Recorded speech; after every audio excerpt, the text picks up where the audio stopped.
Olá a todos, eu sou Caio Robledo Quaio, médico geneticista e pós-doutorando da Faculdade de Medicina da USP. Nós da Diniaxis temos um compromisso em educação continuada e esse vídeo é direcionado aos colegas médicos e outros profissionais da saúde que lidam no seu cotidiano com doenças raras.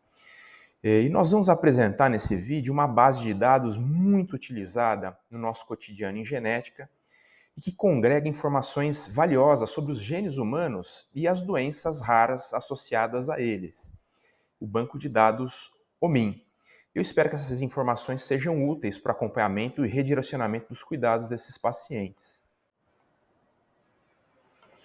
Bom, inicialmente nós vamos buscar aqui por OMIM, e o primeiro link já é a base omim.org, também pode ser acessada por esse endereço diretamente. E o OMIM é uma abreviação de Online Mendelian Inheritance in Man, e é um catálogo justamente dos genes humanos e das doenças genéticas associadas a esse gene.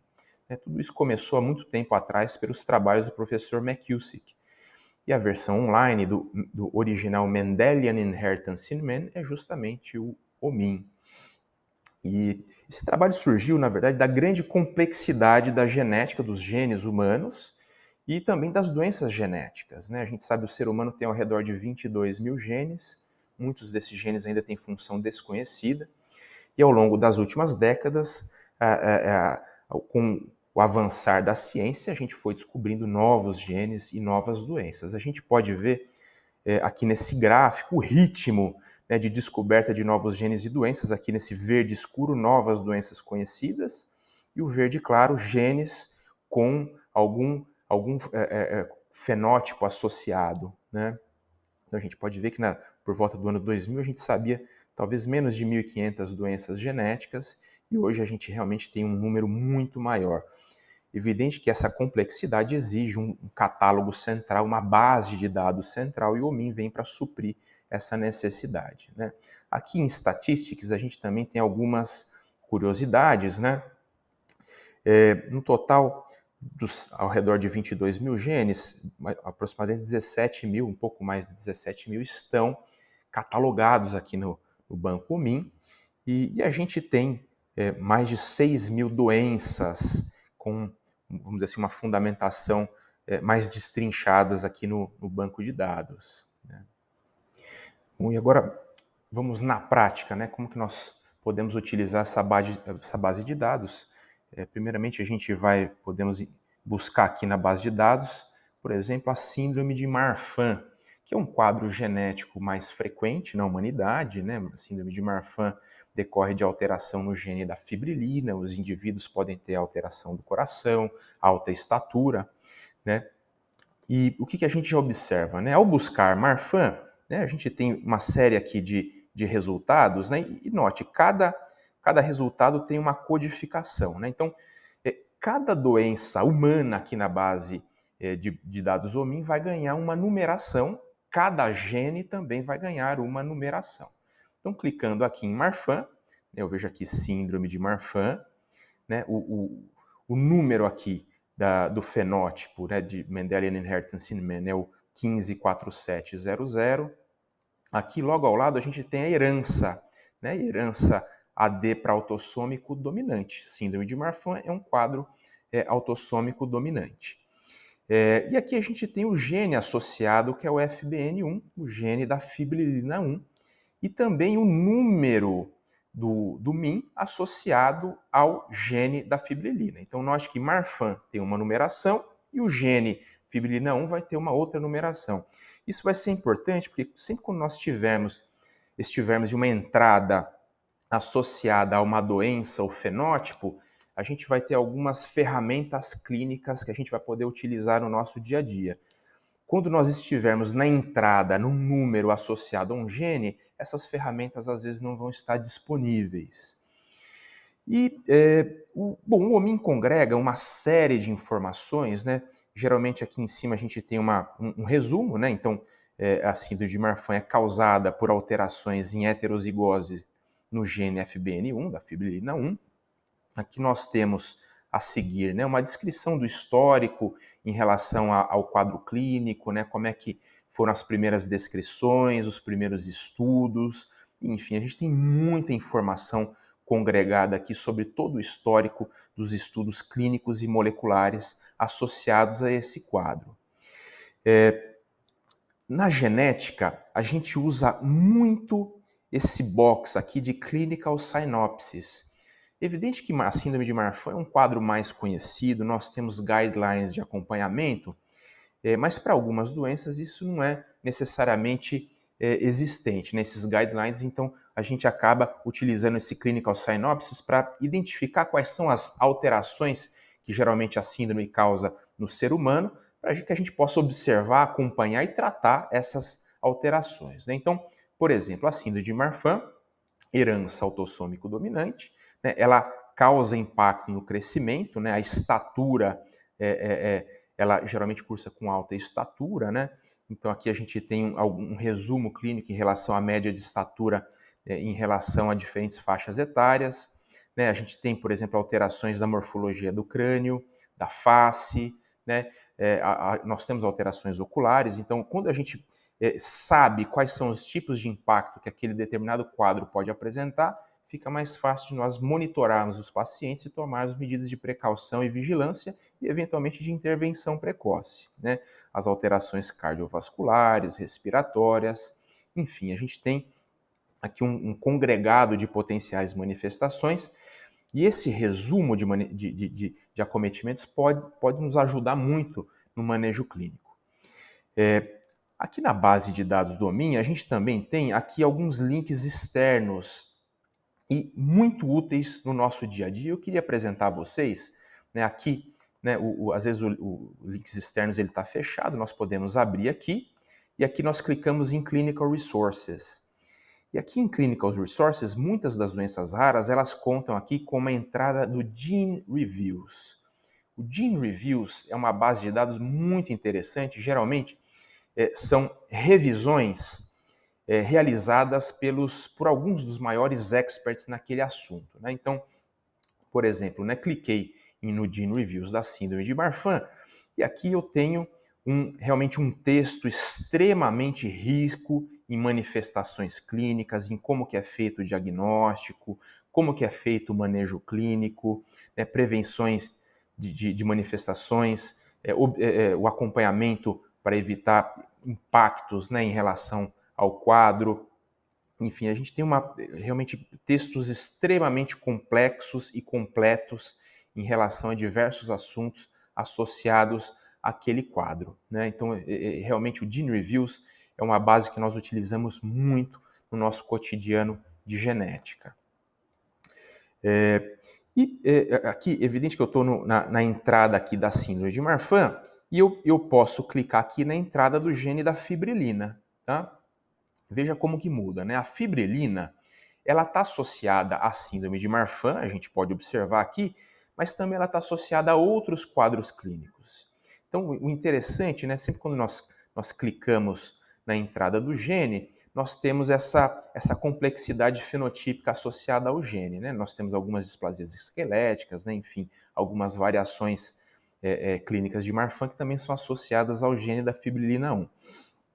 E evidente que quando eu estou nessa entrada do gene, eu não tenho aquela entrada do Clinical Synopsis, e eu também não tenho aqui no Clinical Resources o link para o Gene Reviews. Então essa é uma dica, né? Sempre a gente precisa observar se a entrada, se eu estou adequadamente na entrada clínica para ter acesso aos dados clínicos, ou se eu estou na entrada do gene, que às vezes isso pode dificultar. Mas quando eu tenho aqui, né? Quando eu estou na entrada de algum gene do OMIN, eu tenho alguns recursos interessantes para pesquisa, né? Por exemplo, aqui em Gene Info, né? Eu tenho aqui, por exemplo, acesso a um link, né, para uma base muito importante também que a gente usa no cotidiano da genética, que é o Ensembl, né? Então, o Ensembl ele tem uma série de informações aí mais técnicas em relação à sequência do gene, né, em relação aos transcritos. Nós também temos acesso aqui ao navegador de genomas e o CSC, a gente utiliza muito no dia a dia.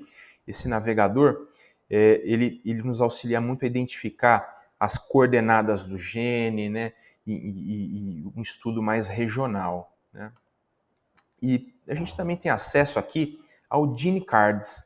O GeneCards é uma base muito interessante também para quem faz pesquisa com genética, porque ele congrega uma série de informações interessantes em relação aqui, por exemplo, um sumário do FBN1, né, a função, os sítios proteicos, né? Então a gente tem realmente a localização aqui no cromossomo, a gente tem uma série de informações úteis, né? A formação, o tridimensional aqui da proteína, do produto proteico do gene. Isso aqui pode ser interessante para quem realiza a pesquisa, né? Bom, vamos voltar para o HOMIM, explorar um pouco mais as funções dessa base. Bom, agora um outro exemplo mais voltado à oncologia e mastologia, vamos supor que o nosso paciente tenha uma forma de câncer hereditário ligada ao gene BRCA1. Eu posso acessar aqui a base de HOMIM, buscar pelo BRCA1, né? Então aqui eu tenho o primeiro local da busca e veja, eu entrei aqui no HOMIM do gene BRCA1. Logo, nessa parte eu não terei acesso aos recursos clínicos que nós comentamos há pouco. Então, o BRCA1, ele é associado aqui a uma forma autossômica dominante de câncer de mama e ovário hereditário e a anemia de Fanconi autossômica recessiva. Então, nós temos que escolher o fenótipo que mais se adequa à nossa necessidade clínica, nesse caso, no caso autossômico dominante de câncer de mama e ovário. Clico no HOMIM da condição, aí sim eu vou ter acesso aqui à barrinha de clinical synopsis, né? Então, alterações nesse gene estão associadas aqui a riscos elevados de câncer de mama, de 80% a 90% ao longo da vida, e ovário, 40% a 50%. Um outro recurso interessante também é que eu tenho várias formas de câncer de mama e ovário hereditárias. E aqui, quando eu clico aqui nessa barra de Phenotypic Series, eu tenho acesso aqui a outros genes que fazem parte dessa mesma família, que estão associados a esse mesmo fenótipo. Só que eu queria, câncer hereditário, muitas das formas apresentam também a entrada no Gene Reviews.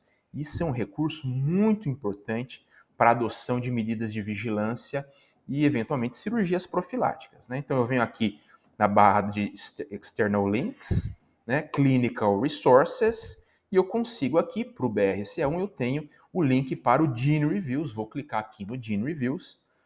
E assim como a gente observou em Marfan, o Gene Reviews, ele também aqui para BRCA1, ele junta, né, o BRCA1 e um gene irmão, que é o BRCA2, num único tema, né, numa única revisão, mas aqui eu posso ter detalhes clínicos, né, como é que se faz, fundamenta um diagnóstico de uma forma hereditária de câncer de mama e ovário, o manejo, né, vigilância e, eventualmente, indicação de cirurgias profiláticas. Então, são textos muito bem conduzidos, com informação realmente muito bem fundamentada, né? Aqui, por exemplo, né, um gráfico comparando os riscos para câncer de mama na população geral e para as mulheres que têm alteração em BRCA1 e BRCA2, assim também para câncer de ovário, enfim. São textos extremamente ricos que podem auxiliar muito no manejo clínico e redirecionamento dos cuidados. Um outro exemplo voltado à triagem neonatal, a triagem neonatal molecular, por exemplo, né? Vamos supor que a nossa criança tem uma alteração no gene BTD, que é associado à deficiência de biotinidase, né? Vou entrar aqui no HOMIM do gene BTD. O BTD só está associado a uma única doença humana, que é a deficiência de biotinidase. Vou clicar no HOMIM da deficiência de biotinidase e logo eu vou ter acesso aqui às manifestações potenciais da deficiência e também ao Gene Reviews. Importante, se houver dúvida em relação ao diagnóstico, né? Às vezes tem alguns percalços em relação ao diagnóstico, atividade enzimática, como que é feito o tratamento, eu vou ter aqui no Gene Reviews da deficiência da biotinidase realmente uma informação clínica mais precisa para diagnóstico, segmento, tratamento e acompanhamento, né? Bom, e para finalizar, um exemplo aqui de uma doença rara também, né? Vamos supor que o nosso paciente tem um quadro do neurodesenvolvimento associado ao gene CHD4. O gene CHD4, cliquei aqui no HOMIM do gene, né? Ele é associado a um único quadro clínico, né? Essa síndrome de Seyfried-Hitz-Weiss. Vou clicar agora no número associado ao quadro clínico E aqui no Clinical Synopsis eu vou ter também o conjunto de manifestações clínicas. Por exemplo, esses pacientes podem ter alteração cardíaca, né? Se podem ter, precisam de imagem cardíaca para avaliação. Podem ter refluxo vésico-ureteral, ou enfim, anomalias geniturinárias. Então é importante avaliar também esse potencial acometimento. Tem alterações esqueléticas, importante esse acompanhamento. E aqui o link também para o Gene Reviews, né? Então, só voltando aqui, né, nos links externos, né, external links, clinical resources, Gene Reviews. Tá? E eu tenho acesso aqui à revisão, geralmente por especialistas da área, em relação aos eventuais acompanhamentos que podem ser otimizados frente às manifestações associadas aos quadros. Bom, pessoal, com isso nós encerramos a nossa conversa sobre o banco de dados Omin. Eu espero que tenham aproveitado, espero que tenham entendido como é que vocês podem utilizar essa ferramenta no dia a dia, né, na prática cotidiana do atendimento de pessoas com doenças raras. Deixem seus comentários, inscrevam-se no canal. Se quiserem saber informações sobre outros bancos de dados, sobre assuntos gerais de genética e genômica, fiquem à vontade também para darem suas opiniões. Obrigado, até a próxima.